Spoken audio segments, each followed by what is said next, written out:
Fala pessoal da Estação Cripto, aqui é o Orlando. Se vocês já estão sofrendo com o mercado de criptomoedas, com esse quase um ano de quedas e quer aprender tanto a não sofrer mais com as quedas do mercado, como a alavancar seus ganhos para o próximo ciclo de alta, eu tenho uma oferta para vocês. Basicamente, a gente tem hoje a assinatura da Mercúrio Pro, que conta com mais de 60 horas de conteúdo que vai te ensinar tudo o que você precisa saber do básico ao avançado no mercado de criptomoedas. Além de ter 3 carteiras que vão te explicar exatamente como a gente está investindo, inclusive uma semanal que eu mostro exatamente o que eu estou fazendo de operação. Se você quer ter acesso a tudo isso, vem fazer parte da melhor assinatura do mercado de criptomoedas. Só clicar no link aqui abaixo.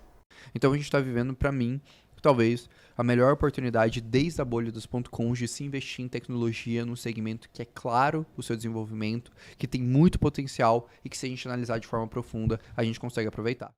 Uma dúvida que surge sempre quando o mercado volta a subir, né, principalmente agora que a gente passou por bastante tempo, assim, durante, né, o bear market, é o seguinte, cara, isso é simplesmente um voo de galinha ou realmente a gente pode tratar isso como uma reversão de tendência, né? Eu sei que a gente não gosta tanto de fazer essas previsões de preço e tudo mais, mas eu acho que vamos tentar dar a nossa visão fundamentalista para isso, Casta.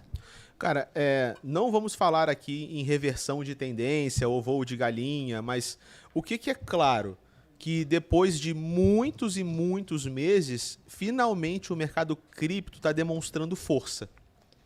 Porque essa pernada de alta, seja ela um início de uma reversão de tendência, ou seja ela apenas um rally de alívio que a gente fala, né? Tipo, uma pausa do bear market. Por que ela é diferente dos outros rallies de alívio que a gente teve desde novembro de 2021? Porque foi o primeiro rally de alívio ou a primeira pernada de alta em que cripto surfou sozinha, sem ter correlação com a Nasdaq, sem ter correlação com as Big Techs, com a Bolsa de Valores. Então, você vê que o cenário macroeconômico não favoreceu uma pernada de alta em Amazon, Google, Twitter, Insta, nada disso. Mas o mercado cripto surfou essa tendência sozinho. Então, para mim, isso é uma excelente demonstração de força de que cripto ainda tem a sua própria narrativa e, em determinado momento, é possível, sim, que cripto volte a operar de forma descorrelacionada de outros mercados e volte a ser encarado como uma alternativa de diversificação de portfólio, o que seria incrível, uma narrativa muito boa e muito saudável para o que cripto realmente é. Né? A gente parar de tratar cripto como se fosse uma bolsa de valores mais volátil, alavancada, e tratar cripto pelo setor que é, de uma tecnologia emergente e de um novo paradigma que pode modificar a dinâmica econômica no mundo inteiro. Entendeu? E eu acho que até o que pode mostrar isso não é nem tanto cripto descorrelacionado do mercado tradicional, mas os setores dentro de cripto estarem correlacionados com setores que de fato têm a ver com os seus fundamentos, né? Ao invés de ser isso, todas as criptos subindo juntas ou então todas caindo juntas, que isso pra mim é sinal de oportunidade, cara. É sinal que, olha, o mercado ainda não entendeu direito isso, porque as criptos não têm todos os mesmos fundamentos. Ah, e faltam só 50 inscritos, tá? Pra mim. Não que você esteja contando, né? Não que eu esteja contando. Boa. Cara, e assim, acho que agora a gente tá num momento muito ímpar do mercado, sabe? A gente tá começando a ter estrutura pra gente poder pensar em cripto em plays diferentes, né? Em formas diferentes. Tipo, antes cripto era o quê? Era um ativo estranho, muito pequeno, que poderia ser um diversificador de carteira. Até 2019, isso era cripto. Pô, cara, por que eu vou investir em cripto? Porque aquilo é um mercado que vale, sei lá, 200 bilhões de dólares, então é um mercado super pequeno, e é um mercado que não tem correlação com absolutamente nada. Hoje a gente já tem um mercado mais maduro, um mercado mais correlacionado, um mercado que o institucional entrou, o institucional me entende, cara. Não é à toa que, pô, Fidelity está fazendo planejamento para distribuir tanto para o cliente institucional quanto o cliente retail, né, o varejo deles, e, pô, Fidelity, as maiores gestoras do mundo, BlackRock fazendo exatamente o mesmo movimento. Quando a gente vem para o Brasil, XP e BTG lançaram basicamente na mesma semana, né, suas corretoras de cripto. Então, cara, agora é muito louco porque eu lembro exatamente há 4 anos atrás, quando a gente entrou no mercado de cripto, que a gente olhava para tipo BitGo, para uns caras assim de infraestrutura construindo infraestrutura. Eu lembro muito bem do lançamento dos contratos futuros da CME, e a gente falando, cara, uma hora essa parada vai virar. Porque não faz sentido nenhum esses caras estarem torrando dinheiro. Eu lembro do lançamento da Bact, eu não sei se você lembra disso. Sim. Que, cara, a gente olhou e falou, pô, cara, olha o valuation desses caras, olha o quanto que esses caras valem. Pô, não faz sentido nenhum. Um monte de gente assim, torrando dinheiro pra não ter usuário, pra não ter cliente. E claramente os caras estavam investindo, assim, uma grana pra 10, 15, 30 vezes a demanda que existia naquela época. E no caso, aquela demanda foi superada e muito superada durante o bull market. Então a gente tem que entender que agora a gente está construindo a estrutura para o próximo ciclo. O que a gente precisa saber? Quem vai sobreviver, quem vai chegar até lá. Inclusive se a sua carteira vai chegar até lá também. Exatamente. O Mastermind do Ryan tá falando aqui que é voo de galinha, né? Porque se sair a inflação mais alta na semana que vem, já era, né? Isso era um dos temas que a gente vai discutir, inclusive, na semana que vem lá no Cripto Hoje, né? E você tava, né, ligado, né? Já que essa semana teve dado de desemprego, teve Fed e tudo mais. Como que a gente tá vendo, assim, esses dados de inflação que vão sair? Os dados de inflação eles devem sair na quinta-feira, inclusive a gente vai acompanhar tudo, vai ter live de antes dos dados da inflação, dos dados da inflação, depois também lá no Crypto Hoje. E o mercado ainda está vendo isso com uma expectativa meio dúbia, né? Quais são os dados mais importantes assim, que a gente vê de mudança macroeconômica e que podem impactar o mercado? O primeiro de todos é a taxa de juros, né? Então assim que ela muda, o mercado ele faz uma reprecificação imediata, porque a taxa de juros, na hora que ela acontece, ela muda o custo de capital. Então ela muda o custo de você estar investindo em qualquer lugar que não seja recebendo a taxa de juros, né? Então ela é o mais importante. E depois a gente tem vários outros dados e às vezes a gente se pergunta qual deles é o mais relevante.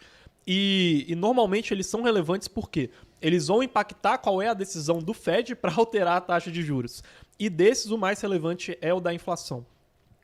Não vou aqui prever, poxa, será que ele vai vir acima do esperado, ou dentro do esperado, ou abaixo do esperado, né?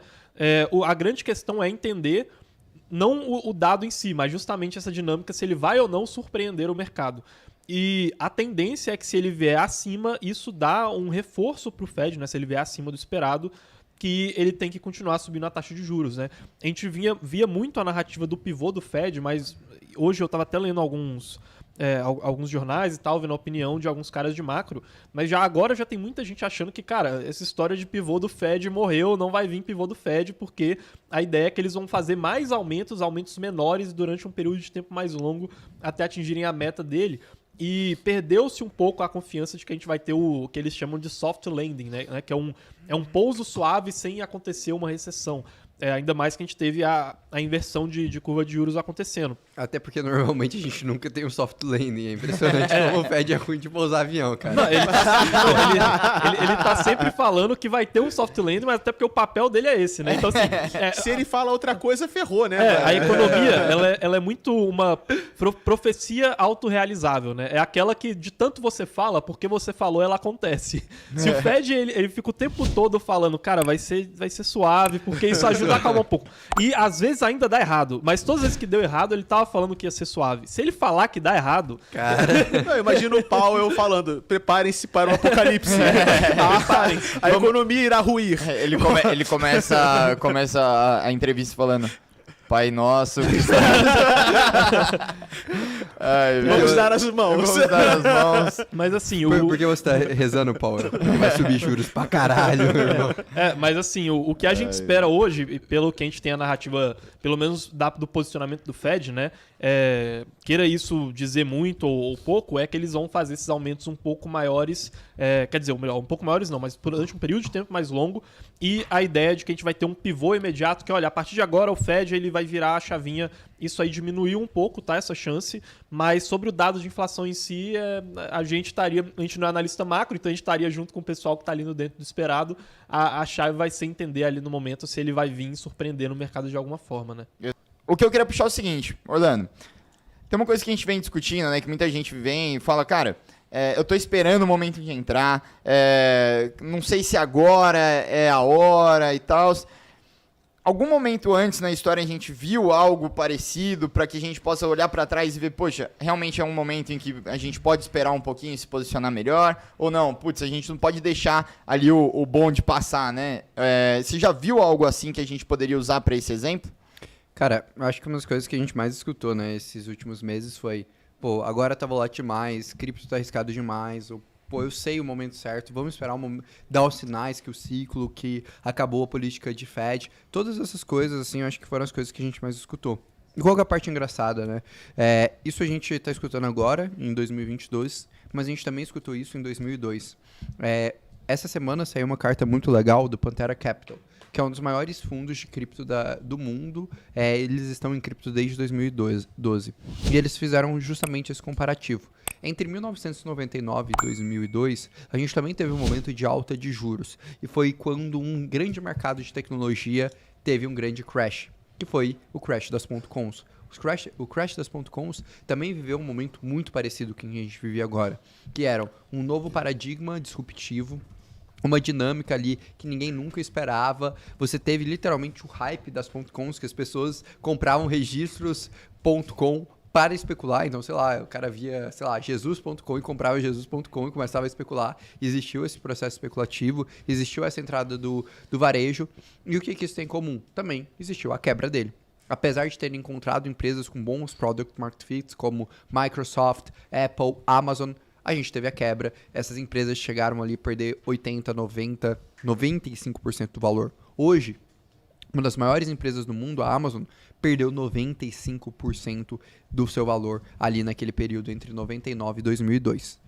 E o que aconteceu depois? Os venture capitals continuaram a investir, os desenvolvedores continuaram a crescer. E, cara, basicamente todas as pessoas que desistiram daquele mercado em 2002 perderam a melhor oportunidade do século de investir no melhor e no maior ciclo de tecnologia da história, que foi ali, depois de 2002, que a gente teve a criação de empresas como Facebook, de empresas como Uber, de empresas como Instagram e diversas outras. E, literalmente, muitas pessoas perderam a oportunidade daquele mercado inovador por medo, por receio de não querer continuar e principalmente não querer ingressar num mercado que eles viam como inovador, mas eles achavam que eles iriam controlar o momento certo de entrar. Para mim, o que está acontecendo agora, em 2022, em cripto, é a mesma coisa. A gente está realmente passando por um momento tenso do mercado de cripto. A gente está passando por um momento que para o mercado de venture capital é péssimo, está caindo ali possibilidade de investimento, tem todo um receio quanto a isso. Mas de fato, a gente tem realmente protocolos que encontraram uma estrutura de produto que atrai muitos usuários, consegue fazer um crescimento constante. Por exemplo, 36% dos contratos inteligentes que foram verificados na história da Ethereum foram desenvolvidos em 2022. Eu estou falando de 1 a cada 3 contratos da Ethereum foram desenvolvidos esse ano. Você quer me dizer que essa rede não está tendo desenvolvimento? Ano passado, se a gente somar todos os investimentos da história do mercado de cripto, ano passado, sozinho, já supera de longe todos eles. Já supera de longe a quantidade de desenvolvedores que entraram. Então a gente está vivendo, para mim, talvez a melhor oportunidade desde a bolha dos .coms de se investir em tecnologia num segmento que é claro o seu desenvolvimento, que tem muito potencial e que se a gente analisar de forma profunda, a gente consegue aproveitar.